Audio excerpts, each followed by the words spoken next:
Hello student, आज हम लोग सेल साइकिल पढ़ने वाले हैं जो काफ़ी छोटा काफ़ी आसान है। यदि हम इसको पढ़ेंगे तो समझ लीजिए कि हम लोग मैक्सिमम पेपर को में क्या है, छोटी छोटी भाषाओं में हम सेल साइकिल को अनेक प्रकार के क्या इसको चार्ट में हम डिवाइड कर सकते हैं। ठीक है, और जो हमारे क्या प्रिपरेशन में काफ़ी आसानी होगी। जो काफ़ी छोटे वीडियो में हमने आपको क्या है पूरा हम सेल साइकिल आपको क्या है समझाने का प्रयास करेंगे। ठीक है, हम क्या पढ़ने वाले हैं, हम पढ़ने वाले हैं सेल साइकिल। सेल साइकिल का जो डिस्कवरी था किसने किया था, हार्वर्ड और पैले ने 1953 में किया था। और उन्होंने सेल साइकिल को क्या एक्सप्लेन किया था।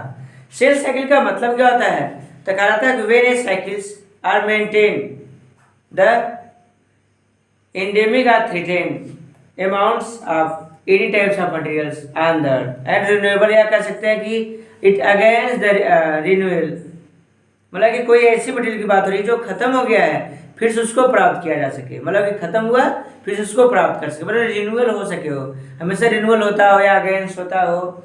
ठीक है, तो उसे क्या बोलते हैं, उसको बोलते हैं साइकिल कहलाता है।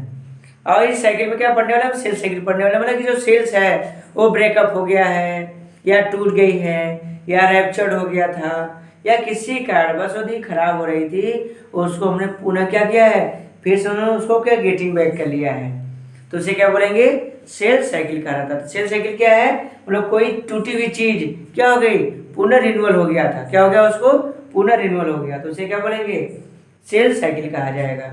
क्या कहा जाएगा, सेल साइकिल के नाम से उसको जानते हैं। ठीक है, तो चलिए हम पढ़ते हैं कि टोटल टाइम जो सेल साइकिल होती है, तो सेल साइकिल दो प्रकार की होती है, एक होती है माइटोसिस, दूसरी क्या होती है, मियोसिस होती है। एक होती है माइटोसिस से सेल साइकिल होगा, दूसरा किसका होगा, मियोसिस को होगा।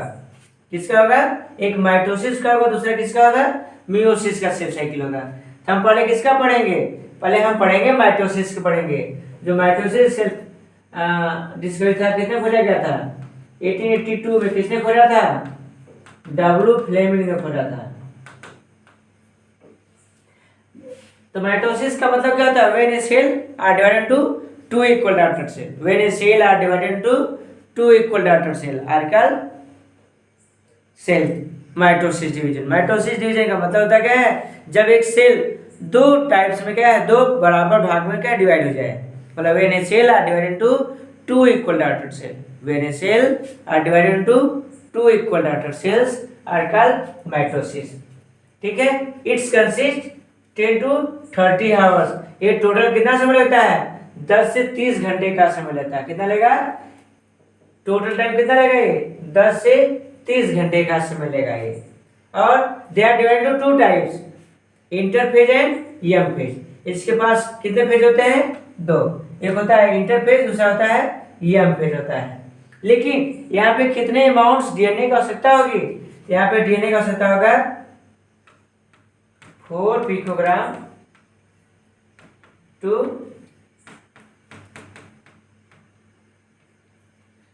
8 पिकोग्राम की किसकी आवश्यकता थी, डीएनए की। इस प्रकार के डिवीजन में कितना डीएनए की रिक्वायर होगा, 4 पिकोग्राम से 8 पिकोग्राम की क्या होती है, इनकी रिक्वायर होती है। कितना रिक्वायर होगा, 4 to 8 पिकोग्राम डीएनए की आवश्यकता होती है इनके पास। और इनके पास कितने फेज होते हैं, इंटरफेज और एम फेज होता है। कितना होगा, इंटरफेज और एम फेज। जो इंटरफेज होता है इसमें कितना समय लगता है, 90 to 95% का टाइम लगता है, अर्थात हम कह सकते हैं 20 to 21 वीक होता है। कितना होता है, 20 to 21 वीक्स होते हैं। फिर इसका जीवन में कितना होता है, 30% होता है, सिर्फ 50% होता है। ईएस में कितना होगा, 30 to 40% टाइम पीरियड लेगा। और G2 में कितना होगा, 10 to 20% लेंगे। ठीक है, और जो हमारे पास जीवन होता है ये कितना होता है टाइम, 10 to 11 आवर्स होता है। और यस कितना होगा, 8 आवर्स होगा। और G2 कितना लेगा, ये 4 आवर्स का टाइम को कंसिस्ट करते हैं। और जो एम फेज होता है कितना होता है, 3 to 4 आवर्स होता है। यदि टोटल टाइम पीरियड निकालें तो कितने बराबर होगा, वही 24 आवर्स का क्या है, ये टोटल क्या है समय टाइम को क्या है कंडक्ट करते हैं। जो माइटोसिस होगा और टोटल इक्वल टाइम कितना लेता है, 24 आवर्स लेते हैं। अब सबसे क्या है प्रेजेंटेशन की बात है कि जो इंटरफेज होता है it is a gap between two cell division. दो सेल डिवीजन के बीच की जो टोटल टाइम पीरियड होती है उसे क्या बोलते हैं, उसे इंटरफेज के नाम से जानते हैं। क्या बोलते हैं, इंटरफेज के नाम से जानते हैं। यदि हमारा वीडियो अच्छा लगता हो तो इसकी कंटिन्यूटी बनाए रखिए, जिससे क्या है आपको पेपर में काफ़ी आसान से क्या है क्वेश्चन आपको मिलने वाले हैं, जिससे आप अच्छे नंबर क्या है कंसिस्ट कर सकते हैं बोर्ड में। ठीक है,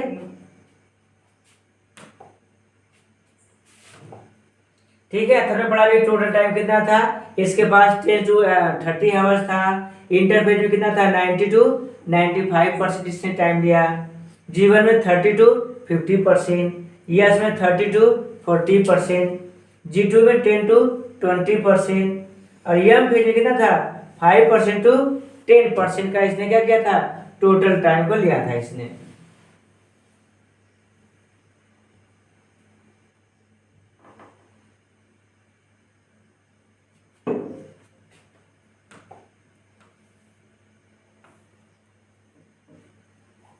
ठीक है, फिर हम आते हैं क्या सेल साइकिल आते हैं। सेल साइकिल के दो फेज थे, कौन कौन सा, इंटरफेज और एम फेज था। क्या था, इंटरफेज और एम फेज था। जो इंटरफेज क्या था it is a gap between या it is a space between two cell division. जब दो सेल डिवीजन डिवाइड करता है तो उसके बीच की जो स्पेस होता है या जो टाइम बनती है तो उसको क्या बोलते हैं, उसको बोलते हैं इंटरफेज बोलते हैं। और जो डिवाइडिंग फेज होता है जिसमें डिवीजन होता है सेल का उसे क्या बोलते हैं, उसे एम फेज बोलते हैं। जिसमें डिवीजन होगा उसे क्या बोलेंगे, उसे एम फेज कहा जाएगा। मतलब कि जिस में डिवीजन होगा, जिस फेज में क्या होगा डिवीजन होगा उसे क्या बोलेंगे, उसे एम फेज कहा जाएगा। ठीक है, और इसके बाद जो इंटरफेज होता है इसको तीन भाग में डिवाइड किया जाता है। कौन कौन सा, G1 फेज, एस फेज और G2 फेज कहा जाता है। और जो एम फेज होता है इसको दो भाग में डिवाइड किया गया। क्या कौन सा, कैरियोकाइनेसिस और साइटोकाइनेसिस। एक क्या होगा कैरियोकाइनेसिस होगा जिसमें क्या करेंगे सेल डिवाइड सेल का न्यूक्लियस डिवाइड करता है। और साइटोकाइनेसिस में क्या होगा, सेल का जो लिक्विड मटेरियल होगा वो डिवाइड करने लगेंगे। कौन डिवाइड करेगा, सेल का लिक्विड मटेरियल डिवाइड करेंगे।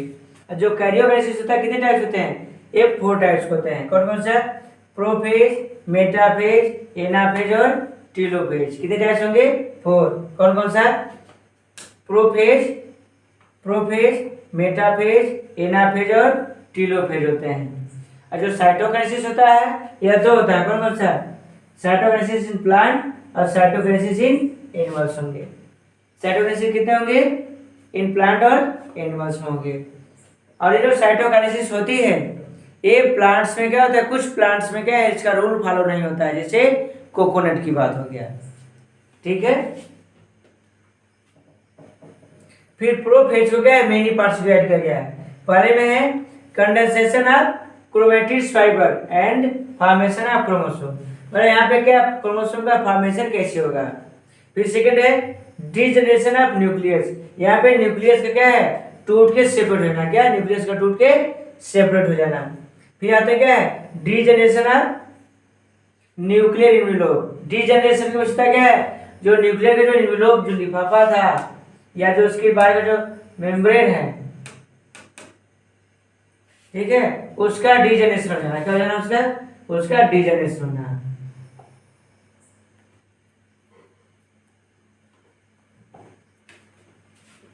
ठीक है, फिर आते क्या है फॉर्मेशन ऑफ स्पिंडल। मतलब वहां पे स्पिंडल का फॉर्मेशन लगता है। धीरे धीरे क्या होगा, ये जो क्रोमेटिड्स होते हैं वो डेंस होने के बाद वो किसका फॉर्मेशन करते हैं, वो क्रोमोसोम का फॉर्मेशन कर लेंगे। किसका फॉर्मेशन कर लेंगे, क्रोमोसोम का फॉर्मेशन करने लगते हैं।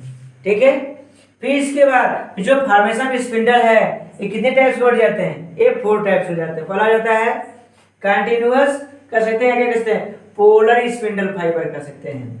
दूसरा डिसकंटिन्यूअस या क्रोमोसोमल फाइबर कहेंगे। क्या बोलेंगे, क्रोमोसोमल फाइबर कहा जाएगा। और तीसरा क्या है इंटरजोनल स्पिंडल फाइबर। क्या हो जाएगी, इंटरजोनल स्पिंडल फाइबर का क्या है वो फॉर्मेशन करते हैं। फिर फोर्थ है अरेंजमेंट ऑफ क्रोमोसोम। ये किसका फॉर्मेशन करेंगे, अरेंजमेंट ऑफ क्रोमोसोम का फॉर्मेशन करने लगेंगे। ठीक है, ठीक है। यदि ऐसे ही शॉर्ट यदि आपको वीडियो पढ़ने हैं तो क्या है, कृपया हमारे चैनल को सब्सक्राइब करिए और उस पर आके डिटेल को पढ़ते रहिए। जैसे ये सेल साइकिल हमने आपको क्या है, छोटी सी चार्ट में हमने आपको क्या है समझाने का प्रयास किया है, लेकिन इसको और डिटेल से जानना है हमारे क्या है चैनल को सब्सक्राइब करिए, जिससे हम पूरा आपको क्या है पूरा ये जो नोट्स है आपको क्या इजीली हम आपको अवेलेबल कर सकें। ठीक है।